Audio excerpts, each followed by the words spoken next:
قرضہ چڑھ گیا. قرضہ صرف مہمانوں کو کھانا کھلانے کا ہی تھا.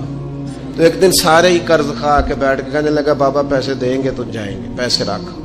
سب جھگڑا کر رہے ہیں. تو حضرت سعدی کہتے ہیں وہ مطالبہ کر رہے ہیں پیسے دو اور مجھے ٹینشن ہے, ان کو کھلایا پلایا کچھ نہیں. تھوڑی دیر گزری تو ایک بچہ آ گیا کچھ بیچتا بیچتا. اس نے آ کے کہا نوجوان نے کہ جناب میں مجمع دیکھتے ہیں تو بعض لوگ بیچنے والے آ جاتے ہیں. اس نے وہ چیز بیچنے کے لیے سامنے کی تو کہنے لگا لینی ہے. تو حضرت فرمانے لگے میرے مہمانوں کو دے دو, کھا لیں. انہوں نے دے دی. اب وہ کہنے لگا پیسے. تو حضرت بڑے پریشان ہوئے, کہنے لگے بیٹا آپ بھی بیٹھ جائیں, یہ بھی سارے پیسے لینے ہی آئے ہیں, ان کو ملیں گے آپ کو بھی مل جائیں گے. تو وہ نوجوان رو پڑا.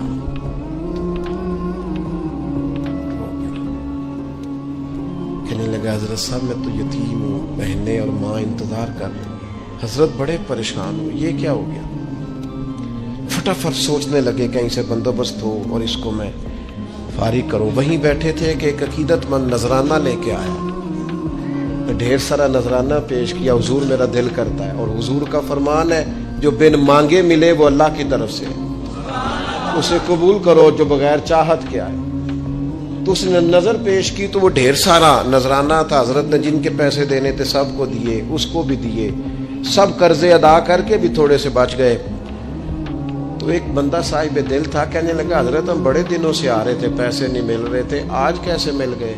فرمانے لگے تم میں کو رونے والا کوئی نہیں تھا. ایک بھی رونے والا ہو تو باقیوں کا کام بھی.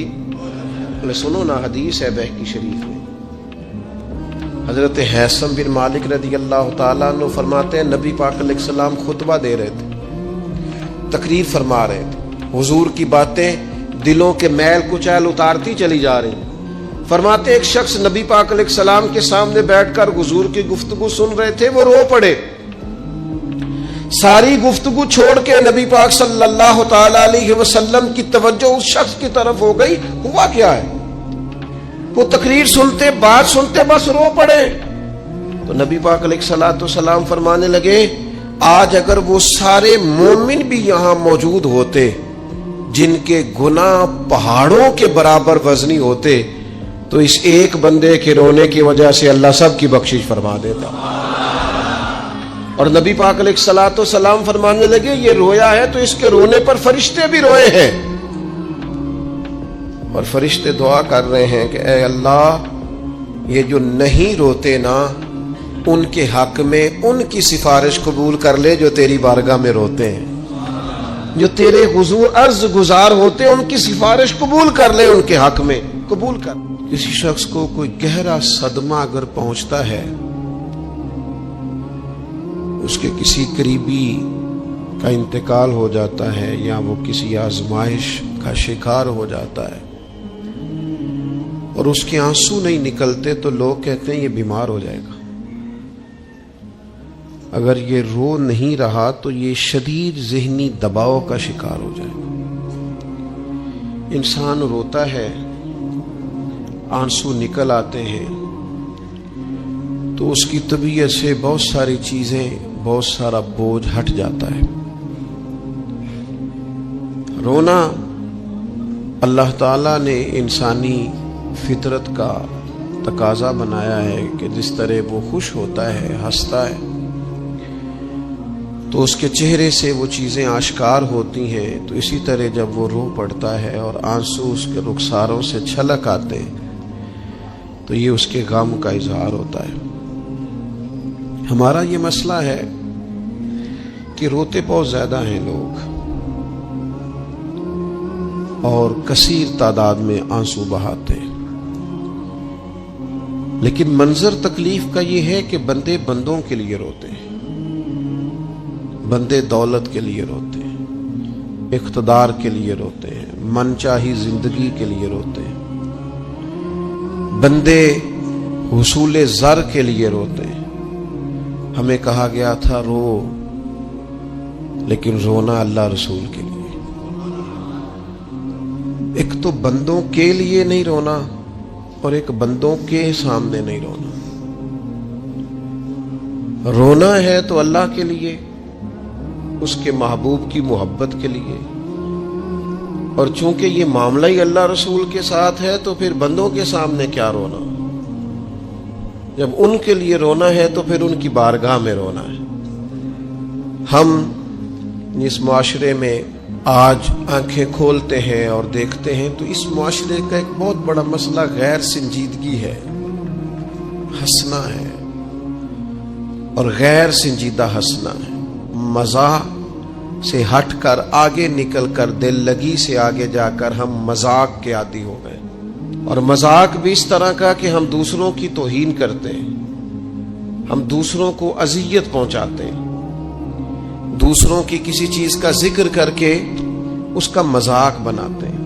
قرآن مجید سورہ توبہ میں ارشاد فرماتا ہے فَلْيَضْحَكُوا قَلِيلًا وَلْيَبْكُوا كَثِيرًا، فرمایا انہیں چاہیے تھا کہ تھوڑا ہنستے، وَلْيَبْكُوا كَثِيرًا، اور زیادہ روتے۔ چاہیے تھا کہ ہنسنا کم کرتے، رونا زیادہ کرتے، لیکن ہمارے ہاں بات بات پہ ہنسنا، مذاق بنانا، مذاق اڑانا، نتیجہ کیا ہے؟ حضور علیہ السلام نے فرمایا بہت زیادہ ہنسنا دلوں کو مردہ کرتا ہے۔ انسان روئے، اس کے آنسو نکلے اللہ کے لیے، اس کے محبوب کی محبت کے لیے۔ نبی پاک صلی اللہ تعالی علیہ وسلم نے فرمایا، بخاری شریف میں صحیح درجے کی روایت ہے، کریم فرماتے ہیں اگر تم وہ جان لیتے نا جو میں جانتا ہوں، اگر تمہیں اس کا علم ہوتا نا جس کا مجھے علم ہے، تو فرمایا تم رویا کرتے، تمہاری کیفیات اور ہو جاتی۔ بعض اوقات کچھ لوگ غیر سنجیدگی کا مظاہرہ کرتے ہیں، ہنستے ہیں، شغل بناتے ہیں۔ بہت سارے کام ایسے ہیں، بہت سارے فیوز و برکات ایسے ہیں جو انہیں ملنے ہوتے ہیں، نہیں مل پاتے، تو وہ غیر سنجیدگی طبیعت کی، لہجے کی غیر سنجیدگی، ان سے وہ فیوز و برکات اٹھا لیتی۔ میں دوستوں سے کہتا ہوں، آپ کسی جگہ محفل میں جاتے ہیں، آپ کسی دینی اجتماع میں جاتے ہیں، لیکن رستے میں اگر آپ شغل کرتے ہوئے جا رہے ہیں، ہنستے ہوئے جا رہے ہیں، آپ نے کیا فائدہ حاصل کیا؟ آپ جہاں بھی جا رہے ہیں موبائل آپ کا آن ہے، موبائل دیکھ رہے ہیں، موبائل چلا رہے ہیں، موبائل ہی چل رہا ہے، تو آپ نے کیا سنجیدگی حاصل کی؟ پایا کیا؟ ہر کام صرف موبائل کے سٹیٹس کے لیے کیا؟ تم اگر وہ جان لیتے جو میں جانتا ہوں۔ اصحاب صفا کے پاس قرآن مجید کی کوئی آیت تلاوت کی گئی تو وہ رونے لگے، صحابہ رو پڑتے تھے، اللہ کے خوف سے، خشیت سے رو پڑتے تھے۔ کوئی آیت تلاوت کی گئی، اصحاب صفا رو پڑے، ان کو روتا دیکھ کر حضور بھی آئے، اور اللہ کے رسول کی آنکھوں میں بھی آنسو آئے۔ اور پھر اللہ کے حبیب علیہ السلام نے اس عمل کا اظہار فرمایا۔ حضور فرمانے لگے جو آنکھیں رب کے خوف سے آنسو بہاتی ہیں نا، ان کو اللہ پھر دوزخ پر حرام کر دیتا ہے، پھر وہ جہنم میں نہیں جایا کرتا۔ وہ اللہ کے خوف سے چھلک پڑی، جذبات ابل کر باہر آ گئے۔ سعادت مند لوگ ہوتے ہیں، سعادت مند۔ نبی پاک علیہ السلام نے فرمایا، ترمذی میں موجود ہے، حضور فرماتے ہیں 3 باتیں خوش بختی کی علامت ہیں۔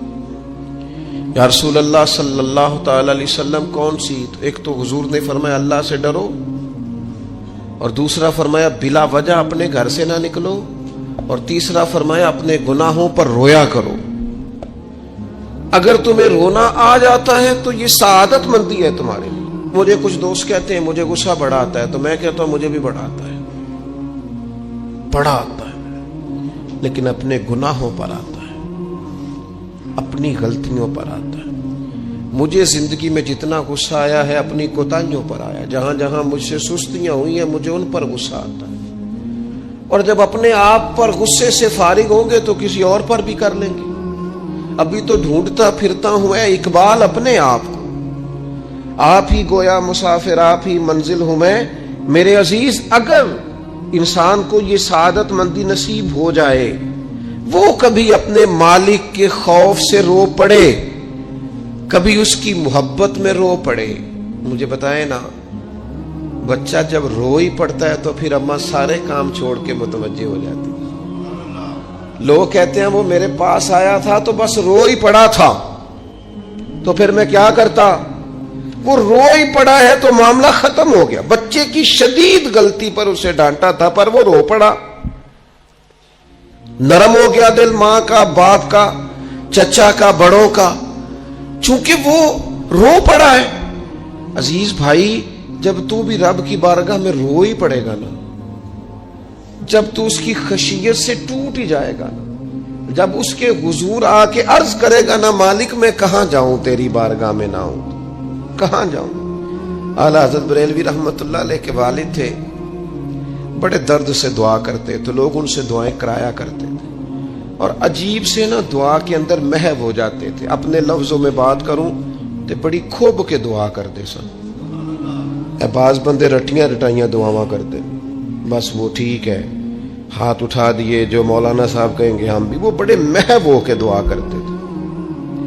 تو کسی نے ان سے کہا حضرت اتنی للہیت سے اور اتنی محویت سے اور اتنے ذوق سے دعا کیسے؟ فرمانے لگے میں نے اپنی بیوی سے طریقہ سیکھا ہے.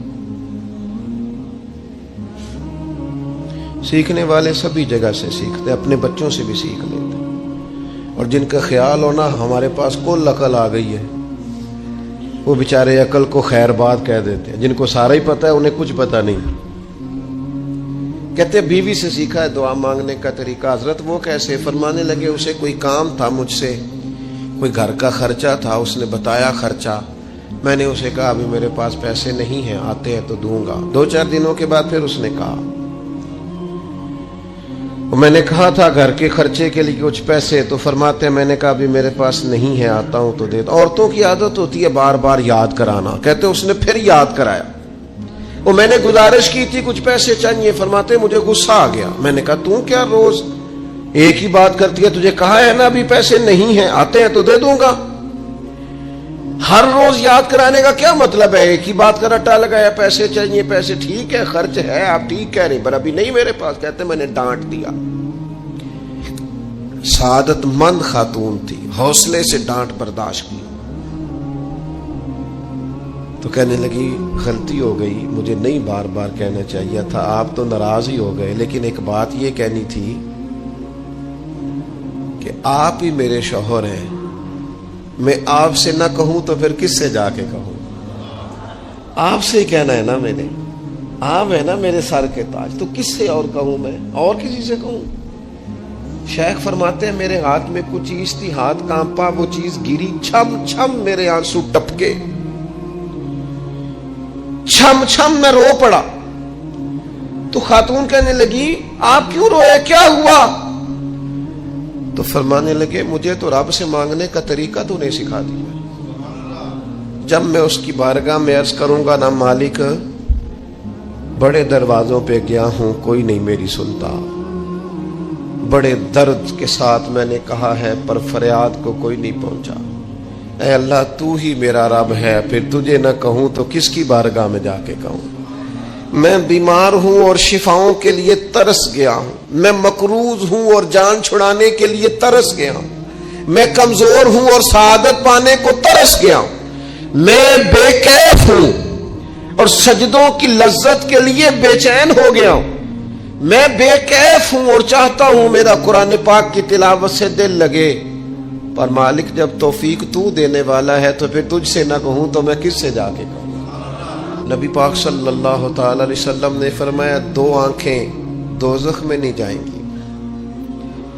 یا رسول اللہ صلی اللہ علیہ وسلم اتنا کرم، وہ 2 آنکھیں کون سی ہیں؟ فرمایا ایک وہ جو اللہ کی راہ میں رات جاگتی رہی، کسی سرحد پر پہرا دیا، کوئی ڈیوٹی کی، کوئی خدمت کی راہ خدا میں، جو آنکھیں بیدار رہی راہ خدا میں، دوزخ میں نہیں جائیں گی.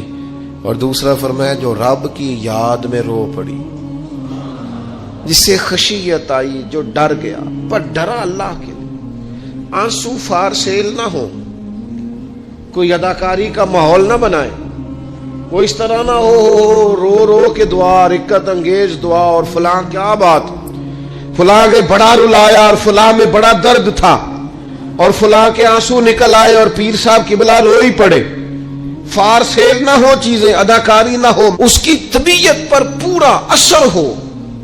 اور جب خشیت کے ساتھ وجود کانپتا ہے، وہ کسی نے کہا تھا کہ آنسو قربت کا سبب ہوتے ہیں. جب آپ کی روح کسی کی روح سے ملتی ہے تب آنسو نکلتے ہیں. جب تو اللہ سے پورا جڑ جاتا ہے نا، جب رسول کائنات کی بارگاہ سے تیری پوری توجہ لگ جاتی ہے، پھر آنسو بن کر دل تے پہاڑ پوے جس ویلے ادو پہاڑ بناون اکھیاں بے درداں محبوباں دے سارے ناز اٹھاون اکھیاں. نبی کریم علیہ السلام تشریف فرما ہے. امام غزالی نے لکھا ایک بدو آ گیا، دیہاتی سادہ آدمی. سادے بندے بھی سادے ہوتے ہیں، ان کا بھی اپنا طرز زندگی ہوتا ہے. تو بدو آ گیا، سادہ آدمی تھا. آتے ہی السلام علیکم لے کے نا تو کوئی بات ہی نہیں کی، سیدھا سیدھا ہی کہتا یا رسول اللہ صلی اللہ علیہ وسلم یہ بتائیں قیامت کے دن حساب کس نے لینا ہے؟ حضور فرمانے لگے بھائی یہ تو بڑی صاف سی اور مختصر سی اور سادہ سی بات ہے، حساب تو اللہ تعالیٰ نے لینا ہے. اب اس نے جو لفظ کہے اللہ کے حبیب کی آنکھوں میں آنسو آ گئے. کہنے لگے اگر اللہ نے حساب لینا ہے پھر انشاءاللہ کرم ہی ہوگا. تو حضور فرمانے لگے تمہیں یہ امید کس طرح ہے؟ تو عرض کرنے لگے یا رسول اللہ کریم جب غالب آتا ہے تو معاف ہی کرتا ہے. جب کریم کا غلبہ ہوتا ہے نا، کریم بندہ جب کسی پہ قبضہ کر لے تو پھر معاف کرتا ہے. تو اللہ تو سب سے بڑا مہربان ہے. وہ بات کی اور اگلا جملہ ہی کوئی نہیں کہا، وہ چلے گئے. تو حضور علیہ السلام نے اب اس بات پر رزلٹ دیا. فرمانے لگے کریم محبوب بندہ سادہ تھا، بات بہت بڑی کر گیا ہے، بڑی بات کر گیا. سادہ آدمی تھا. میرے عزیز، اللہ کی رحمت پر جن لوگوں کو امید ہو انہیں موت سے ڈر اور پھر جن کو محبوب کی ملاقات کا شوق ہو نا، ہم نے جان دے دی وعدہ دیدار پر. ہم سے وعدہ کیا گیا تھا کہ تم مرو گے نا تو تمہیں دیدار ملے گا، تو ہم نے جان ہی دے دی وعدہ دیدار پر، جان ہی دے دی وعدہ دیدار پر. اور پھر فرماتے ہیں نقد اپنا دام ہو ہی جائے گا. فرماتے ہیں ہم نے جان دی ہے اس وعدے پر کہ وہ ملے گا، تو امید ہے کہ یہ سودا ادھار نہیں. جیسے ہی قبر میں جائیں گے سامنے حضور کی زیارت نصیب ہو جائے گی. اس لیے لحد میں بھی عشق رخ شاہ کا داغ لے کے چلے. اندھیری رات سنی تھی سو چراغ لے کے چلے. یہ حدیث آپ نے بھولنی نہیں. یہ تنہائیوں میں یاد رکھنے کی روایت ہے، یہ تنہائیوں میں پڑھنے کی روایت ہے. یہ اپنے ذوق کو تازہ، جو لوگ کہتے ہیں نا وجد سرور کیف میں جانا چاہتا ہوں، وہ مشکات شریف کی اس حدیث کو دیکھے. اللہ کے حبیب علیہ السلام نے فرمایا لوگوں میں تمہیں بتاؤں قیامت کے دن اللہ تعالیٰ بندوں سے پہلا سوال کیا فرمائیں گے اور بندے اس کا جواب کیا دیں گے؟ یا رسول اللہ کرم فرمائیے، بتائیے. تو کریم فرمانے لگے اللہ تعالیٰ قیامت کے دن بندوں سے سب سے پہلا سوال، اگرچہ بعض اور احادیث میں اور سوالات بھی آئے ہیں قیامت میں جو سب سے پہلے ہوں گے، لیکن اس حدیث میں یہ والا سوال حضور نے بیان فرمایا. حضور فرمانے لگے اللہ قیامت کے دن اپنے بندوں سے سب سے پہلا سوال یہ فرمائے گا کیا تم میری ملاقات کو پسند کرتے تھے؟ اوئے ہوئے ہوئے، کیا تمہارا ملنے کو جی چاہتا تھا؟ کبھی اے حقیقت منتظر نظر آ نہ لباس مجاز. اقبال کہتے ہیں تیرے کرم اتنے ہیں دل کرتا ہے تجھے دیکھیں. کبھی کبھی اے حقیقت منتظر نظر آ نہ لباس مجاز میں. لاکھوں سجدے تڑپ رہے ہیں میری جبین نیاز میں. تمہارا دل کرتا تھا مجھ سے ملنے کو؟ حضور فرماتے بندے عرض کریں گے مالک بڑا دل کرتا تھا. تو پھر اللہ فرمائیں گے یہ گفتگو کی معنویت تو دیکھو یار، اس کا حسن تو دیکھو. اللہ پھر پوچھیں گے کیوں دل کرتا تھا تمہارا؟ دل کرتا تھا تو کیوں کرتا تھا؟ عرض کریں گے مالک اس لیے کہ ہمیں امید تھی کہ تو معاف بھی کر دے گا، رحمت بھی فرمائے گا. اس معافی کی امید پر دل کرتا تھا تو ملے.